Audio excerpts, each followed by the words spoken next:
friends, I'm Sarah with Budget Girl here, and today I have an extremely exciting video for you.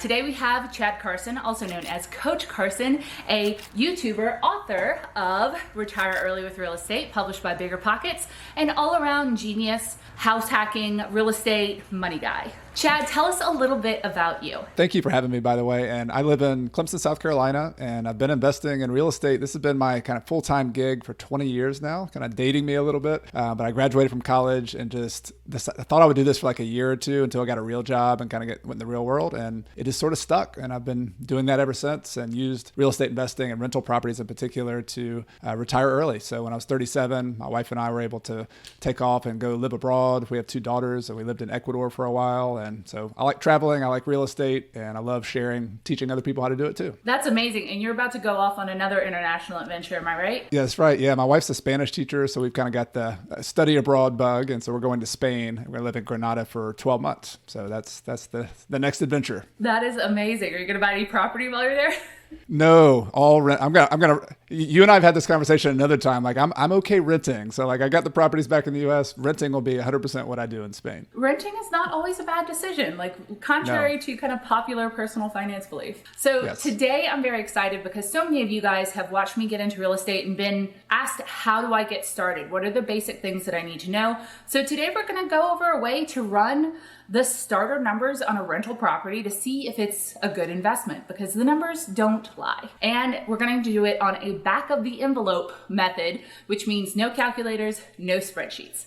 And we're also going to talk a little bit about how you can figure out with hard numbers if a real estate investment property is a good deal. I've done a lot of videos showing me house hunting for real estate and touring you through properties, but I don't usually go deep into the numbers on camera. I always run the numbers before I even book a showing, before I even kind of look into a property to that point, because the numbers always have to work. You never want to end up upside down on a house or paying more for a property than you're bringing in. And overall, that's just not going to help you achieve financial independence or build any sort of wealth. So Chad, could we maybe talk about the first two elements that you recommend to think about when you are looking at a real estate property? Real estate investing and run the numbers can seem complicated sometimes, but really if you boiled it down, there are 2 main ways that you make money in real estate investing. And these you'll probably be intuitive once you hear them. One of them is that you can rent the property out. So a rental property produces income. So whether you rent it out short-term, like a short-term rental, Airbnb, or long-term rental,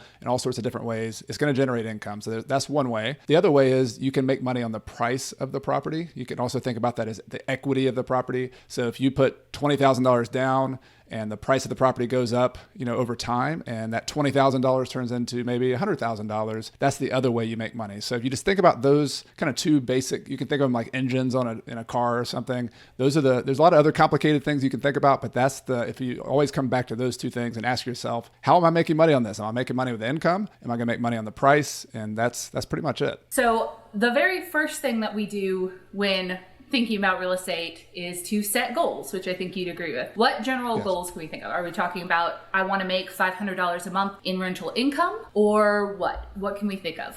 Yeah, you can kind of think about it long-term and short-term. So like in the long term, if all of us, and I know you talk a lot about personal finance and financial independence too. I mean, in the end, what you want to do is have a big nest egg. You want to have wealth that grows. And so real estate investing, if you had to boil it all down, you would say, hey, this real estate's going to the goal I want is to have more wealth 5 years from now, 10 years from now, whether that's $100,000 more or $500,000 more. But you can even kind of bring even more specific. And going back to my 2 kind of engines of a real estate investing profit, you could set goals around income. So you might say, hey, I want to make $200 per month in cash flow in this property. That would be a sample goal for a property. You might also say, hey, I want to buy a property, at least equal to what the current value is. But as you really start getting to real estate, you might say, hey, I'd like to buy it 10% below the current value. And that particularly happens, like what you do when you fix properties up, or you have if you're handy, or if you're good at changing the look of the property, you can often find cosmetic fixer-uppers that you can buy below the full value. And then earn the equity in the property versus having to put a ton of money down if you don't necessarily have the funds. Exactly. And that's how I got started. Like when I first got out of college, I was just getting into the business. I lived in a friend's spare bedroom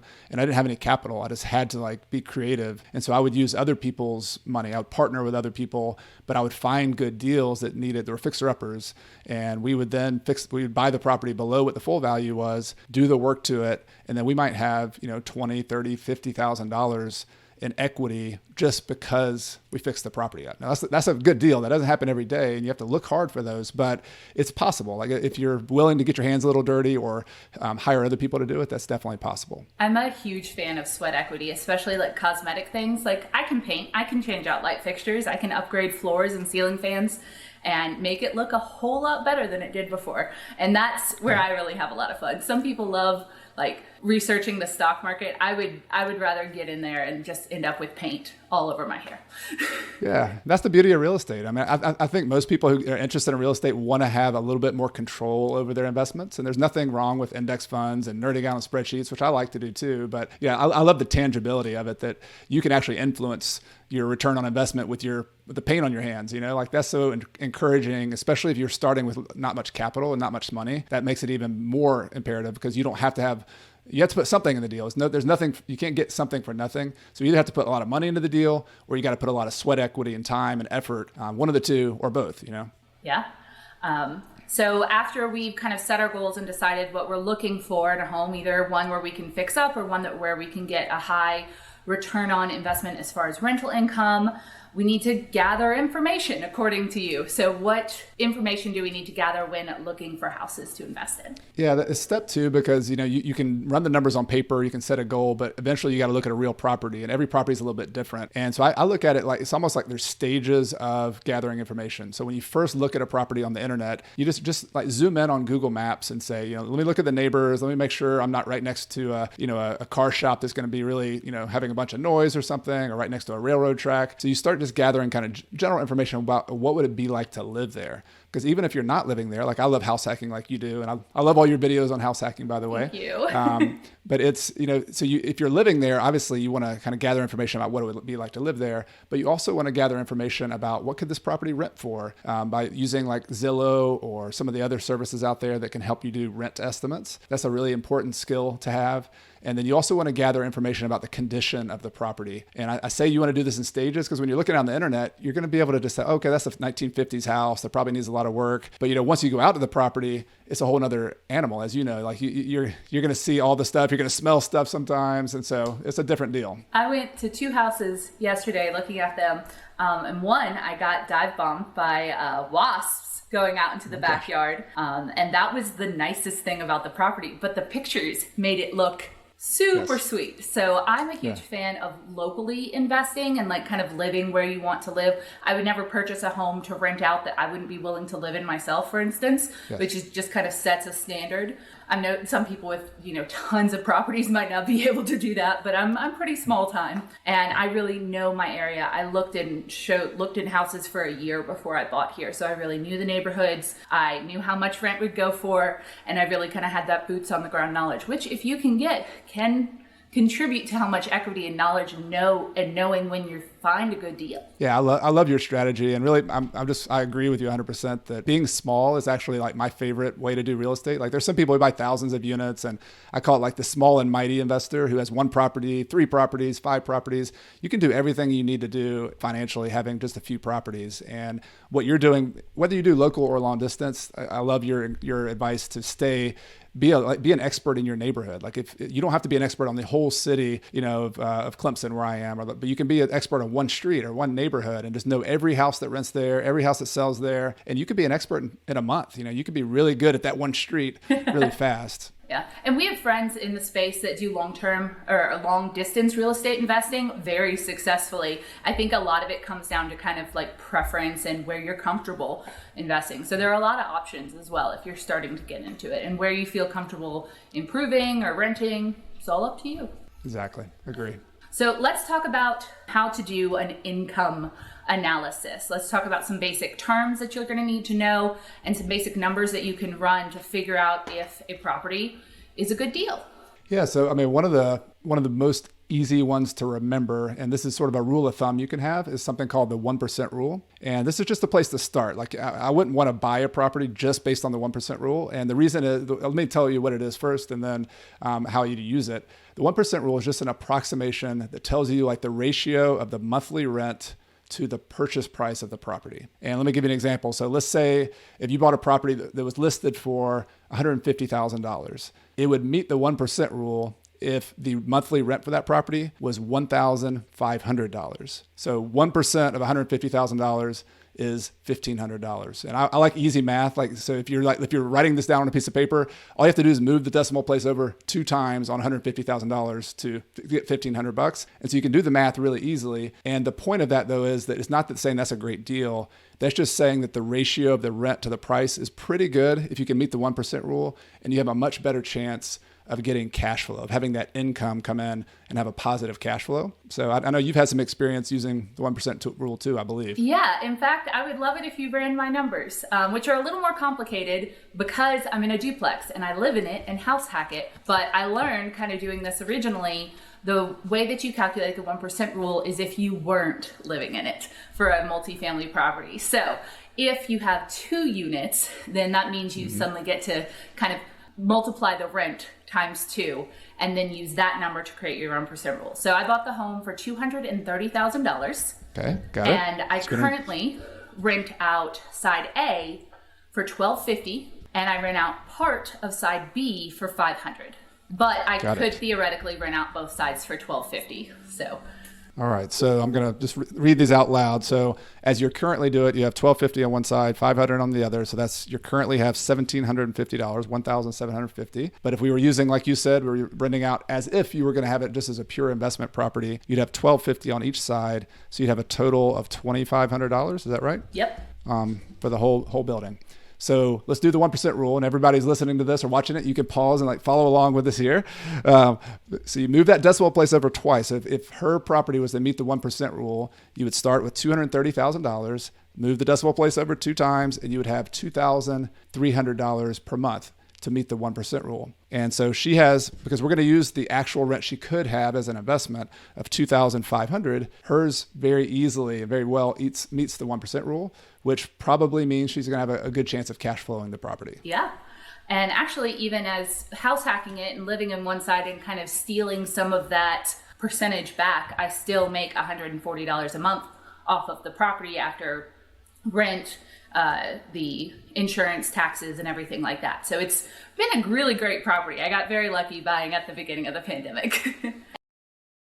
A year. I was going to say lucky. You have been lucky, and there is a bit of luck that happens when you have a real estate deal. But your preparation, to me, just watching your videos and talking to you and understanding how you study the market, it takes sometimes 6 months, 9 months to really understand your market. And you might have. I've had people I've helped make offers on 15 deals, 20 deals, 25 deals before they actually got their first one. So just encourage people out there.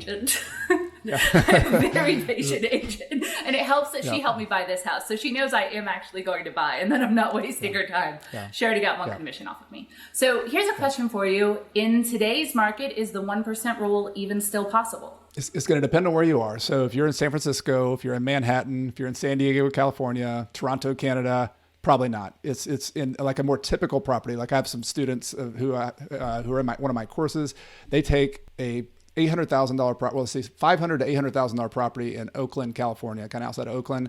That property would rent for $2,500. So let's do the 1% rule. To meet the 1% rule on a, let's say $600,000 property, move the decimal place over 2 times, they'd have to have a $6,000 rental to meet the 1% rule, and it's nowhere close. It's maybe not even half of that, a quarter of that. So in those cases, what does that mean? Does that mean that's a bad investment? It just means that you're going to have a hard time making as much cash flow in that property. You're probably going to have to make a really big down payment in order to just break even and pay your mortgage payment. That's how people in California, New York, Manhattan, they just have a lot of cash invested in the property, and it makes it more difficult to be a first-time buyer, which is a whole nother topic about affordable housing and how to fix that. But if you're in if you're in Texas and parts of Texas, College Station, Clemson, South Carolina, the Southeast, the Midwest, and usually smaller towns and smaller suburbs outside of big cities are your best chance of at least getting close. But everywhere right now the prices are really high. So the 1% rule is a little less relevant than it has been in the past, but it's still a good kind of barometer you can use. Yeah. To be fair, I haven't seen anything around here that'll meet the 1% rule in about a year. Yeah. Yep. That's pretty typical. So interest rates up until last month or so have also been lower. So sometimes when you have really low interest rates, that means your mortgage cost is a lot less. You can kind of fudge on the 1% rule, maybe do like the 0.7% rule or something like that. But I think we're going to talk more about some of the other numbers. You have to ultimately run all of the numbers, and the 1% rule is just the place to start. That doesn't mean it's not a good deal if it doesn't meet the 1% rule. It's a good starting point. So let's talk maybe a different number that we can run and should run, maybe cap rate. Yeah. So cap rate is kind of the next step. So one of the problems with 1% rule, and you might have already, as you're listening to me explain that, might have thought, well, what about expenses? Like, don't you have to pay taxes and insurance and maintenance and management? You have all these expenses, which you calculated on your house hack. Well, the 1% rule doesn't take any of that into account. It's just taking what's called your gross rent, your total rent, and that's it. But every property is a little bit different on their expenses. So what a cap rate does is just the ratio of what your net rent, your after expense rent, would be as a proportion of the price you pay for the property. And there's a real important caveat there is we have to assume with a cap rate that you don't have any debt on the property. So this is like a cash flow return on the property if you just paid cash for it. Like even though you're probably going to get a loan on it. You're probably not going to do that, but if you were. Yeah. And the only reason we do that is it's kind of like comparing apples with apples. So if you have a property over here and a property over here, they're different prices, you have different down payments. It's kind of hard to compare one to another. But if you have a cap rate or something like that kind of simplifies it, you can then say, okay, well, I'm making this percentage cap rate on this property. This one's on this one. This one's a little bit better than that one. So it's a way for you to compare properties to one another, compare properties to stocks. It's just a metric that kind of is a good place to start. Okay.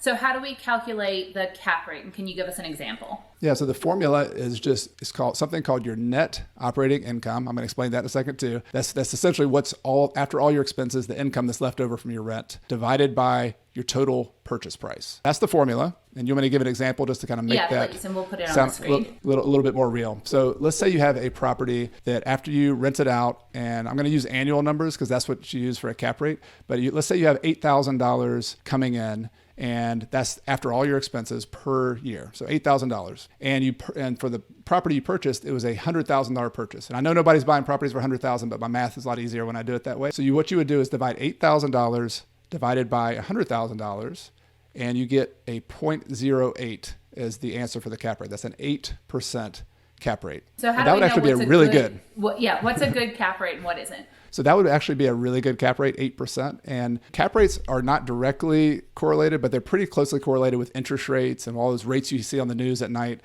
So the lower interest rates are in the overall market, typically that means cap rates are also going to go down lower. So there's what's called a market cap rate, like an average cap rate. And I'll just give you some rough examples. Like if you were in California, San Diego, some of the high price markets, getting a 4 or 5% cap rate would be on a small multifamily property would be outstanding. Like that would be really, really good. If you're in a smaller town, if you're in kind of small town South Carolina where I am, or in the Midwest, getting something like a 6 or 7% cap rate would be more kind of in line. So it depends on where you are and the price of the property. It also depends on the type of property you have. So if you had a commercial property, like a big commercial building, that might have a certain cap rate, a good cap rate, whereas a multifamily property or even like a duplex might have a lower cap rate because it's a little bit lower risk. It's easier to rent a duplex.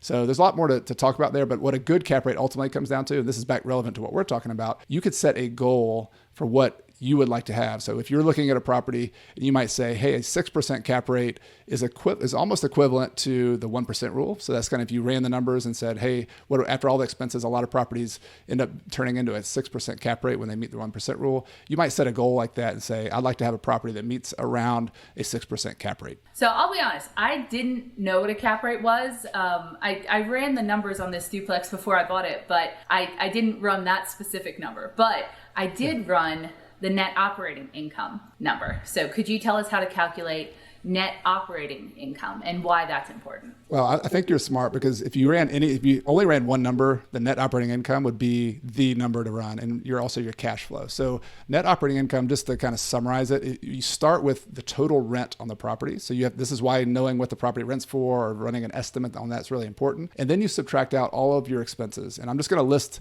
out a few of the common ones you're going to have. You're probably going to pay some kind of property management fee if you're out of town, or if you're just kind of more of a passive investor. Some people are going to manage it themselves, but I recommend when you run the numbers, also always include a property management fee, even if you're going to manage it yourself, so that you can pay yourself some money, because this is like a job. You're going to be collecting rent, so always include that. So that's one step, but then you're also going to have other expenses that you're always going to pay. Like you're going to pay property taxes, and in Texas, I've heard they have a lot higher property taxes, right? Oh yeah. If you do any of those like calculators on Zillow or mortgage calculators, it's a good rule of thumb to add about like 20 to 30% on what they estimate for property taxes, because we pay a lot in property taxes, and that's because we don't pay income tax. Yeah, so every state's going to be a little different. Texas is going to be pretty high. New Jersey's a state that I've seen people have really high property taxes. Other states are going to be lower. So you would just want to look that up. That's in the gathering information stage. You would look up for that property. What is the current taxes, or what would they be after I buy it? So we got property management, we got property taxes. We've also got insurance. So you got to have insurance on the property, and that could vary. Like if you're in the state of Florida in Hurricane Alley or something, you're going to have a lot different kind of insurance than you will somewhere else that doesn't have as many natural disasters. So it just depends. You need to have either an insurance agent on your team, or have some friends who are also real estate investors who can just give you a rough rule of thumb on what that insurance would cost. So we've got property taxes, insurance. There's also maintenance and capital expenses. These are really big ones that people forget. I used to forget, and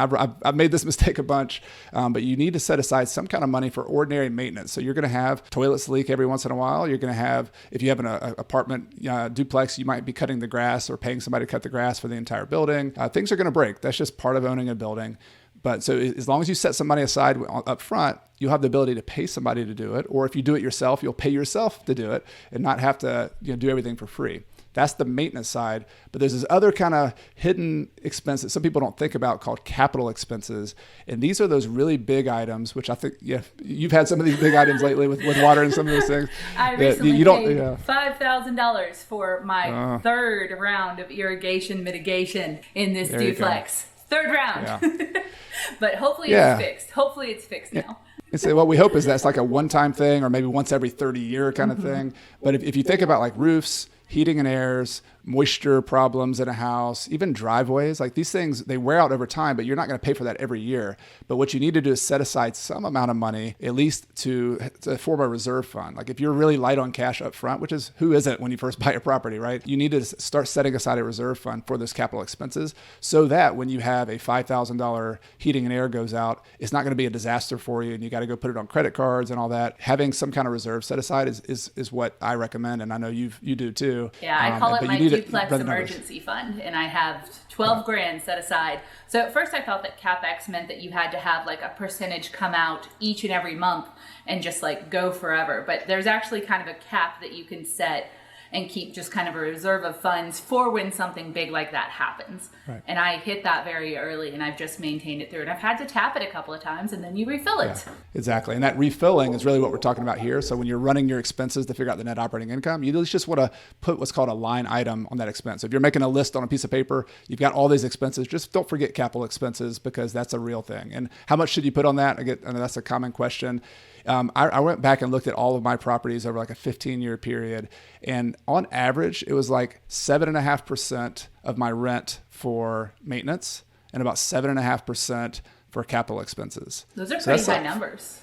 They're pretty high, yeah. And I think people are surprised by that. But if you look at it over a long period of time, that's where most people think they have cash flow up front, and they really don't, because those big things happen. So, and I'm not saying like every property is going to be that way, but if you just had to pick a number, you're early in your career, I would say at a minimum, you should have 10% for both of those. But I would say you want to be a little more conservative, put it at 15% between the two of them, 7.5 and 7.5. How about our 50% rule? How do we calculate that? Yeah, so the 50% rule is just an approximation of what I was just explaining on net operating income. So remember, I don't think I finished my thought on that. I should have. Remember, you take the rent, you subtract all those expenses, and what's left over is your net operating income. And you might have noticed that I left out one major expense. I didn't include your mortgage payment in that net operating income.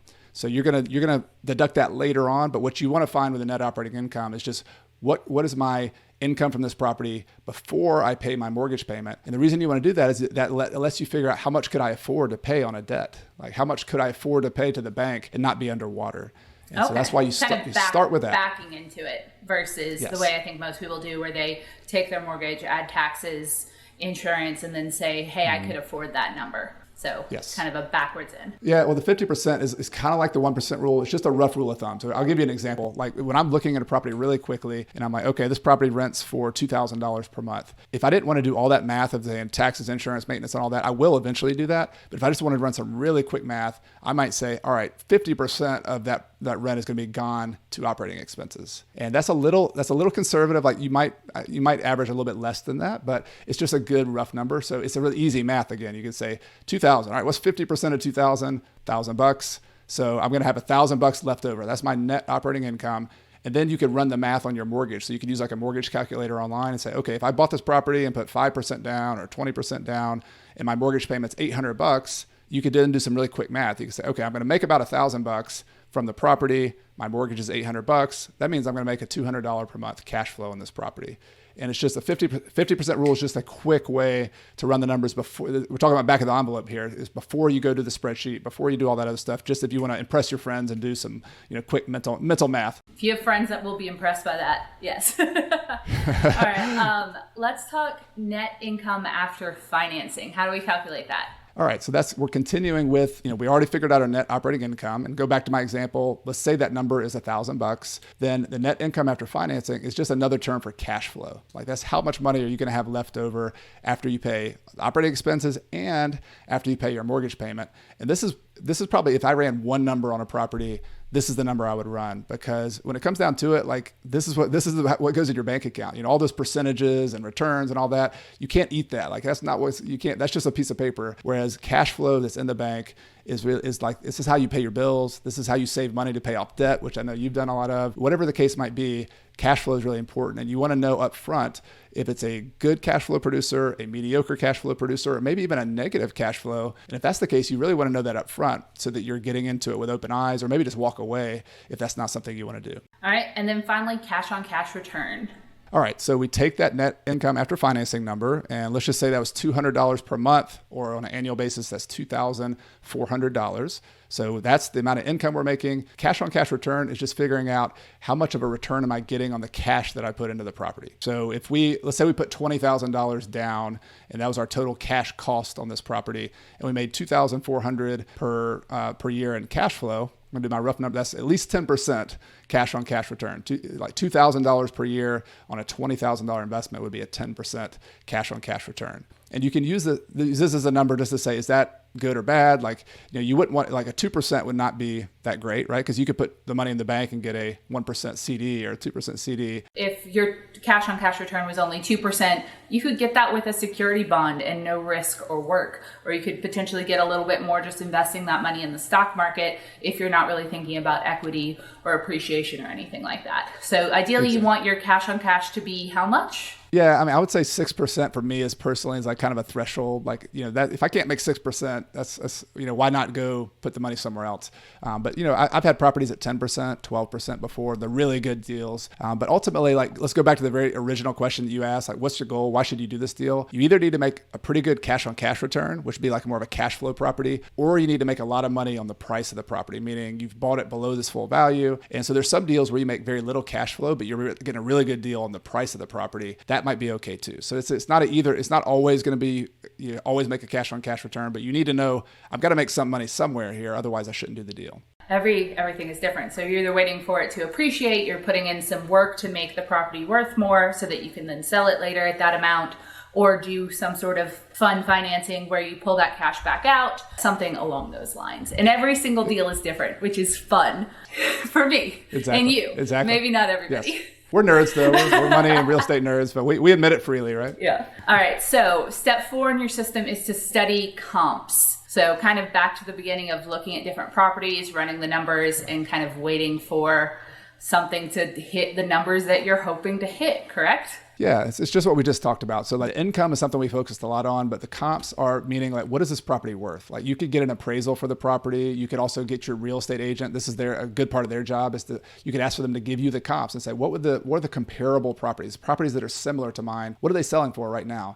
And at a minimum, you just don't want to overpay. Like if everything else is selling for 200 and you're paying 250, like you need to ask yourself, like, what's going on here? Like if I had to sell tomorrow, I'm going to lose money on this property.